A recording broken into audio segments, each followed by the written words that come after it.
Друзья, мы продолжаем наш марафон. Со мной в студии два гостя, представители Института будущего Украины, Глен Грант, экс-подполковник Великобритании, и Ираклий Джанашия. Здравствуйте. Hello. Hello. Глен из Британии, Глен общается на английском, Ираклий будет помогать нам переводить. Поэтому первый вопрос. У нас тут в студии впервые представители не Украины либо России, поэтому ваше отношение к нашим выборам.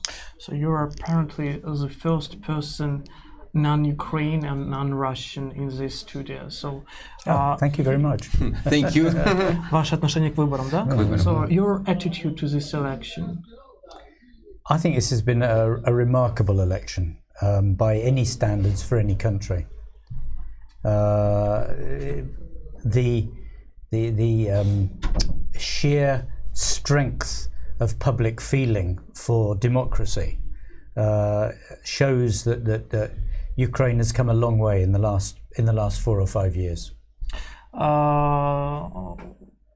По многим параметрам эти выборы, можно сказать, были во многом отличными, да?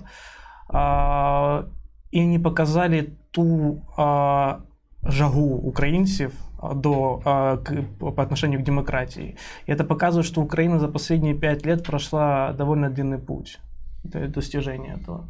And I'm sure that when Putin invaded Crimea, he did not have the thought in his head that it would create such a beast in Ukraine as it has done.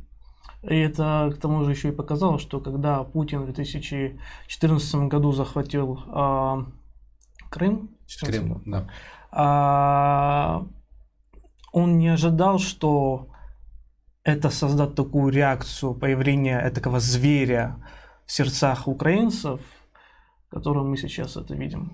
And I mean, if you go and look at most European countries at the moment, then not many people are excited with politics. The two exceptions are Great Britain with Brexit, which has caused almost an identical sort of uppouring of nationalism as there is in Ukraine at the moment. And the second? Great Britain and Ukraine. Okay. I was thinking except for Ukraine, two options. No. Если взглянуть на Европу, то можно просто посмотреть, что население Европы особо внутренней политикой не увлекается. Единственными двумя исключениями является Великобритания, которая сейчас с головы погружена в Brexit, и мы, украинцы. But I mean, the excitement about Zelensky is probably less about Zelensky than about the possibility of change, and the desire of a large amount of the population to get away, fresh air. That's the right word. To have fresh air and to get away from the oligarchs and to get away from the corruption and to get away from people telling them what to do. Выборы, которые сейчас вот показывают, да, волна, что люди голосуют за Зеленского. На самом деле люди голосуют не за Зеленского, а люди голосуют за возможность выбора, за ветер новых перемен. Уйти от старой системы, прийти к новой системе. Уйти от старых олигархов, уйти от коррупции. Желание, надежда на что-то новое, надежда на изменения. And I think what was fascinating to me was the fact that Poroshenko simply could not see this, and that he in his head he was I think the king, the Tsar, and that everybody should be happy with what was thrown out to them. But of course they weren't, the big scandal over the defence industry. I mean that really twisted the knife into him, and the fact that he did nothing about it just made matters worse for him. И отношение Порошенко к этому, он чувствовал себя таким королем на своем троне, которое периодично разбрасывало такие подачки украинцам и ожидал, что они будут этому рады, но украинцам этого было недостаточно. А последнее событие с этими скандалом в Укроборонпроме и со Свинурчуками Гладковскими стало кинжалом в спину Порошенко, а сам факт того, что он ничего не сделал по этому делу, лишь усугубило ситуацию. And I think it's also fascinating that the sort of agreed national character of Ukraine, which historically and by academic analysis, has been that people love the powerful leader and they hate uncertainty and change, is changing. That is now a smaller part of the population than it was 5 years ago. The historical cultural analysis of Ukraine. About Ukrainian loving a strong leader. Yes. Historically, we'll talk about this later, because Ukrainians actually don't. Mentally we don't like. If you look at leaders. If you look at the cultural analysis that's taken Я тут place, согласен, в принципе, да, но the principle has always been the analysis has been that they like generally the country likes a strong leader. We need someone to go after. Someone to follow, someone to be the boss. So we're going after the strong leader. No, historically. Давайте что-нибудь переведем. Да. Я просто пытаюсь понять, что это перевести. This is important, but it's changing. So in 5 years, the national culture has changed. So Ukrainians wanted a strong leader. Yep. Did. But now we don't. Now То, что don't. мы с Гленом спорили сейчас, последние полчаса, простите, пожалуйста, это пытались выяснить, Украина в итоге хотела сильного лидера, за которым она пошла. Она в этом разочаровалась. И теперь они хотят иного. And now what do they want? Oh, well, now they obviously want something that's much less power-based, and much more, I'm going to say, uncertainty, to have freedom and to move forward. So now they're voting for democracy. They're voting for democracy and for change and for a future. Not for something that is stable in a box. In the beginning they wanted a dictator, now they want a democracy. Yeah, I think you can Если say перевести, вы знаете, на простые такие понятия, вначале им нужен был военный лидер, этакий диктатор, который будет управлять Украиной, а сегодня им нужна демократия. Ну, нам, я тоже украинец. And with that comes lots of other changes in the country, because it means that people are not willing to be told, or not willing to have their tax taken away from them, and they're not willing to be told what sort of education they should have or what sort of health they should have. They want more freedom to make their own choices. И люди голосуют за свободу выбора, за свободу, чтобы им не указывали, какие налоги им за что платить, какое образование им получать, выбирать. Вот это немножечко не понял насчет этого и тому подобное. And this is interesting because historically, in you could say in dictatorships or in countries with very strong power groups, it's only been the power group that has had the ability to make choice, not the normal people. Исторически в странах с диктатурой свободой выбора властвовали только верховенская группа, имеющая силу, но не простые люди. And now one of the fascinating things about the election is that the Ukrainians who've made the choice to go outside have been the ones who've been voting for Poroshenko. So there's a complete twist in their logic. You know, I'm all right, I can leave the country, but you can't have freedom, which is very strange. И самое смешное с его точки, самое поразительное с его точки зрения, что люди, которые хотят сейчас в экстренном порядке покинуть Украину, это те люди, которые собираются голосовать за Порошенко сегодня.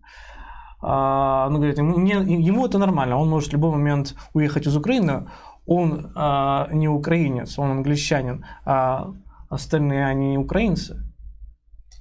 У нас в первом туре большая диаспора поддержала Петра Порошенко. Это тот человек, который открыл, в принципе, двери Европы, и там почти 10 миллионов населения, 10 миллионов украинцев живут сейчас. И, в принципе, никому здесь мало осталось специалистов квалифицированных, которые занимаются страной. Все выехали туда зарабатывать большие деньги. И они присылают нам сюда тоже большие деньги в Украину. И вопрос такой, ну, если мы все-таки за демократию, то демократия дает нам дверь в Европу, куда все уезжают, а кто же будет строить здесь страну? So, As you know, we have a problem with migration. Big amount of people have left abroad. Something about like 10 millions of people that actually on the first tour majorly they voted for Poroshenko. The major part of Ukrainian smart brains have left to Europe, good specialists. And he says that democracy opens the door to living to Europe even wider. And if many people will leave to Europe, who will stay here? Well, I mean, who will build Ukraine? Well, you two, you're here. Your smart brains are sitting in this room, just the same as smart brains. Нет загранпаспорта. Just the same as smart brains anywhere else. People, come on. I mean, это единственная проблема. You have to. He just jokes that he doesn't have a foreign passport. No, I don't. I wouldn't worry about it because yes. Seriously, I would not worry about it because I mean this is what happened with Poland, and then of course as Poland started to become more influential and more stronger in its economy, people started coming back. So it's just a stage that the country it's has a to survive. stage. I think it's a stage. То есть это по словам Глена, это период жизни, который страна должна пережить. В свое время Польша прошла через то же самое. Был период упадка, был период, когда поляки уезжали из Польши на заработки, но потом Польша стала более влиятельной, люди вернулись, люди поняли, что могут и в Польше у себя дома также зарабатывать деньги. Теперь мы едем в Польшу. Да, но на это потребовалось слишком много времени. Yeah, but that took quite a bit of time. Yeah, it did, and it probably will for you as well. Да, и Глен так оптимистично говорит, и для нас это то же самое. Займет достаточно много времени. But however you look at it, there is a huge difference in the economy and the vitality in Kiev now from 5 years ago. It's hugely different. Just walking around today, as I was walking down Krashatik. So richer, you mean? Pardon? Richer? Yes, definitely. There's more money there, definitely. And people, the dress, the clothes are better for starters. You can see this. No, I'm sorry. From 5 years ago, there is a definite change. There's a definite change. По словам Глена, говорит, что за 5 лет появилось такое четкое, чувствуется изменение. В Киеве, по крайней мере, он видит, что по сравнению с 5-летним прошлым денег стало больше, чем то, что было 5 лет назад. Если бы денег стало больше, у нас бы не выезжали люди за границу. If there would be more money, then people wouldn't leave Ukraine. Absolutely. No, that is absolutely. He says that if there would be more money than 5 years ago. No, there are still lots of people who would leave because they can still because the difference between Ukrainian pay and English pay or Spanish pay is still much larger. То есть в любом случае остается та маржа, такая большая разница между нашей зарплатой и зарплатой, которую они могут получить в странах Европы. Даже если наша увеличилась, то она все еще не достигает того стандарта европейского. Естественно, что не беда. And there's another thing with that, which is not just about pay and money, but it's about the choice of being able to go and do something outside, of being able to live in another country. You mean the feeling of adventure? The feeling of adventure, being able to take your children and be educated in another country. And don't underestimate that sort of choice of being able to do something and pull yourself up, because it's a very powerful choice. I mean, remember, go back and look at how the United States was peopled. I mean, everybody that were, lots of people that were poor went, but lots of people that weren't poor went as well, just for the sheer excitement of being able to go and do something different and make a world for themselves. So don't underestimate that as a power part of the Sorry, I will try to translate. По его словам, на это также влияет то чувство приключенческого романтизма. У людей есть возможность покинуть, почему бы им не покинуть, страну? С детьми в поисках новой судьбы, нового будущего в странах Европы. Пусть дети там учатся, постигают освіту, образование уже иностранное. В свое время то же самое было с американцами. Тогда только это были не американцы, это были жители Европы, которые уезжали в Америку. Там. Половина из них были бедными, да, они искали новую жизнь, но другая половина были вполне состоятельными людьми. Им хотелось переехать в другое место обитания, они искали приключения, свою пятую точку. Ну, если вот здесь стоит добавить, что у нас в Украине нет среднего класса. Есть низший класс, то есть бедняки, есть богатеи. То есть уезжают либо нищие, либо богатые. А срединка, которая вот за приключениями, ее просто нет. И так это она уже выехала просто. Да, ну ее в принципе нет. We have to differentiate, we have to understand that in Ukraine, well, in every country there are like poor, middle class and rich guys. In Ukraine we have only poor and rich guys. Our middle class is simply extinct or gone to Europe. I don't agree with you. I don't agree with you.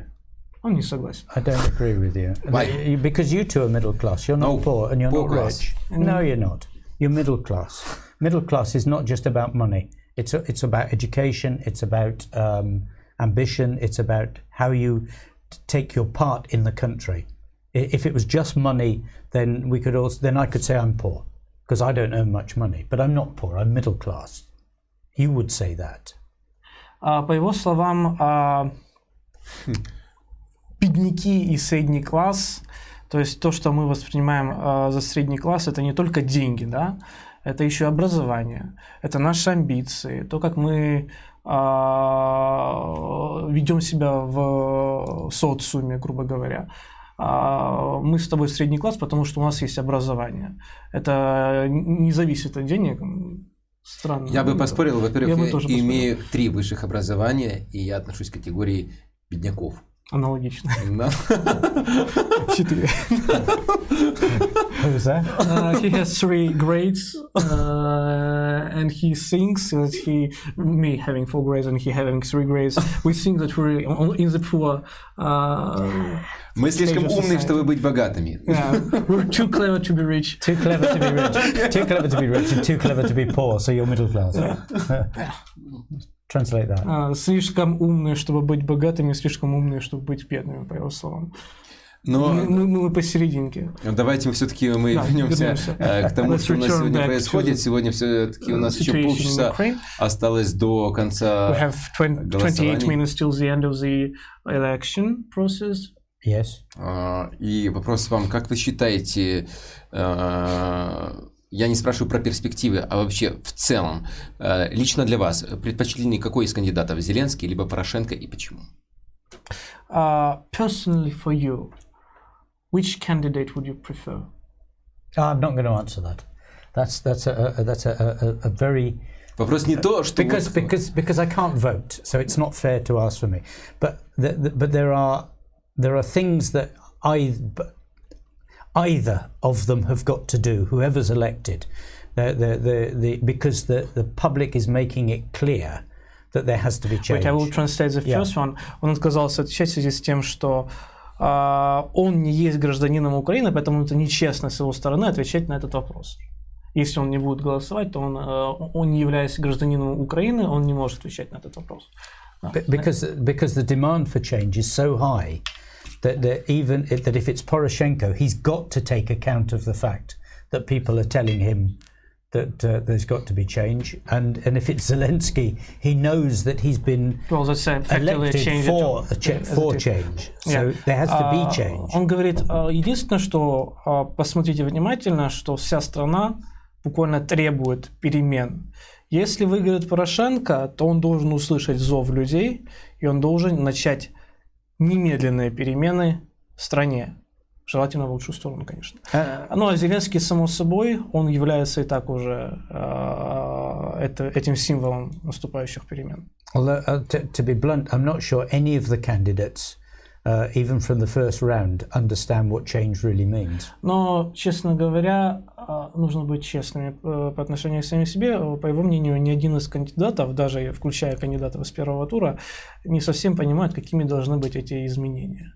Because if you look at the remarkable things that Supran is doing with health, and yet none of the candidates came out and said, well done, you know, this is what we need, this is what we've got to do with all the other ministries, which you have. И это видно по тому, как приводит пример Супун, которая, по его словам, сделала достаточно много изменений, хороших изменений в сфере медицины, но ни один из кандидатов это просто в упор не видит, не говорит за это спасибо и не пытается таким же образом построить систему изменений в других министерствах. And there's a technical point about change with this, which is that when you make change, it's like making, if you want to make an omelette, you have to break eggs, and there's no way around it. You can't make the omelette without breaking the eggs, and I think that there are a lot of people who are hoping that you can get change and keep the eggs nice and tidy and have something pain. else. There's always pain with change, always.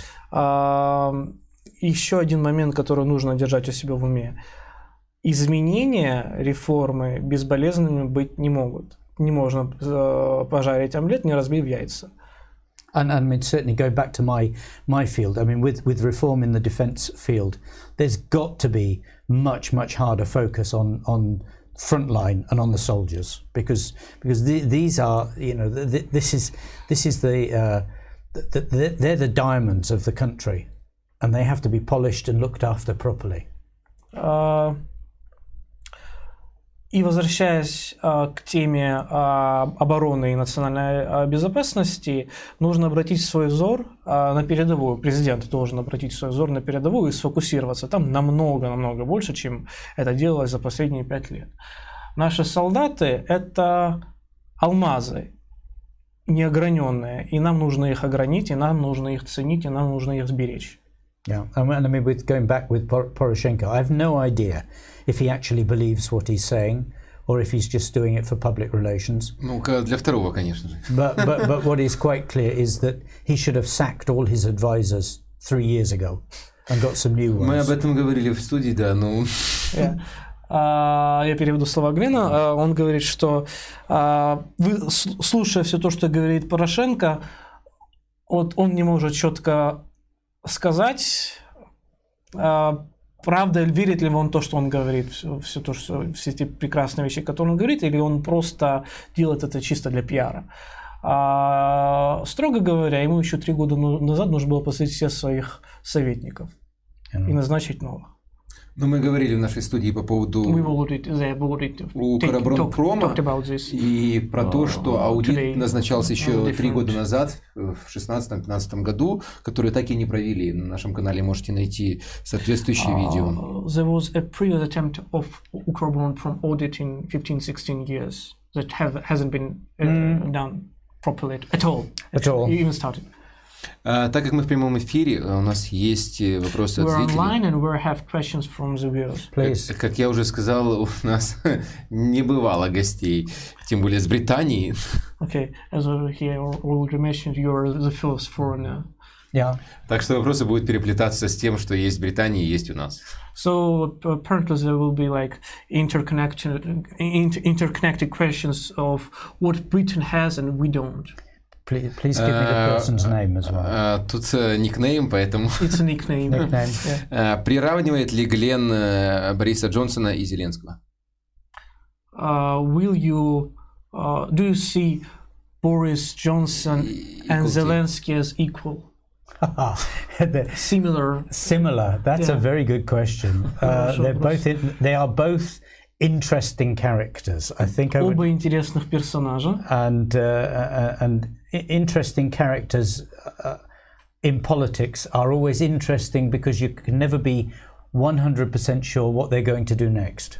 Интересные персонажи в политике, они тем отличаются тем, что ты никогда не можешь со стопроцентной уверенностью гарантировать, что же они в следующий момент учат. And as you know, Boris Johnson is one of those candidates who is possibly in line to become Prime Minister.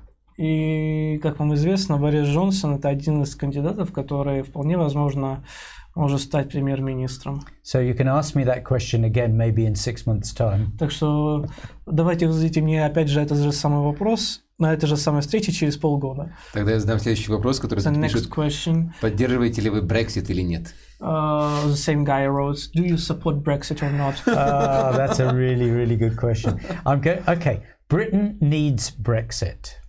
Британии нужен Brexit. Because Britain is a country that needs to be politically involved and to be active and to be dynamic. Потому что Британия это страна, которая должна быть политически вовлечена и активна. And if we didn't have Brexit, the people would have to invent Brexit. Если бы у них не было Брексита, людям бы пришлось придумать что-то новое, новый Брексит. Because Britain, its history of invading people, going around the world, stealing everybody's money, it's in the blood.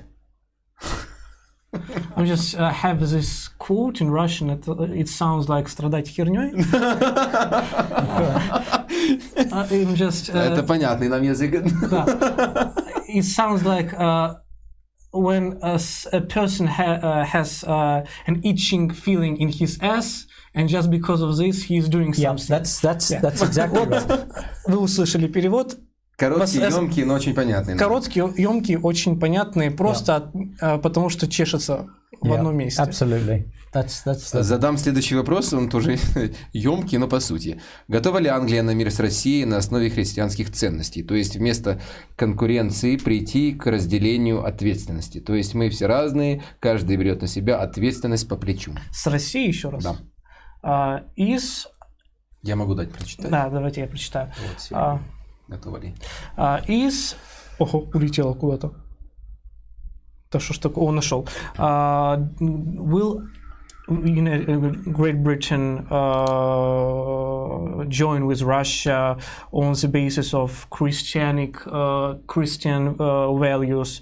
It means instead of concurrence, competition, they will come to the share of responsibilities. No, not whilst Russia is killing people on British soil. There'll be no coming together with Russia. British soil.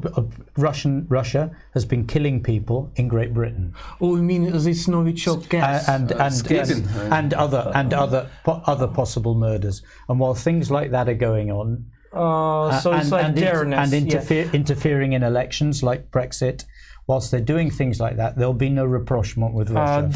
Говорит, что Британия никогда не согласится на мир или объединение с Россией даже близко, пока у России есть просто мысли о том, что возможно приехать в их страну, совершить убийство безнаказанно и свалить оттуда, или вмешаться в процесс Брексита, попытаясь влиять. And frankly, I don't see any Christian values coming out of Russia at the moment. И, честно говоря, вообще не видно никаких христианских ценностей, исходящих из России, на которых можно было бы этот вот общий базис. If you have Christian values, you don't treat Tatars the way they're doing in Crimea. Если у вас есть христианские ценности, вы не будете относиться к людям в Крыму, к крымским татарам, так как они, русские, относятся сейчас. You don't keep people's sailors as prisoners. Вы не держите украинских моряков в качестве военнопленных. The treatment of prisoners is inhumane. That's not Christian at all.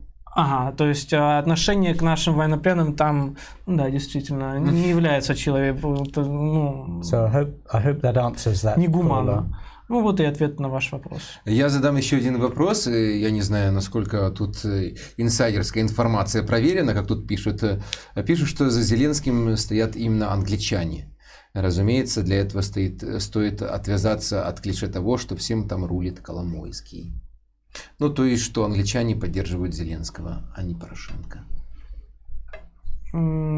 То есть, хорошо, попытаюсь перевести. Okay, as I heard, so the people that are backing Zelensky is not Kolomoisky, but someone from England, from London. I have no idea.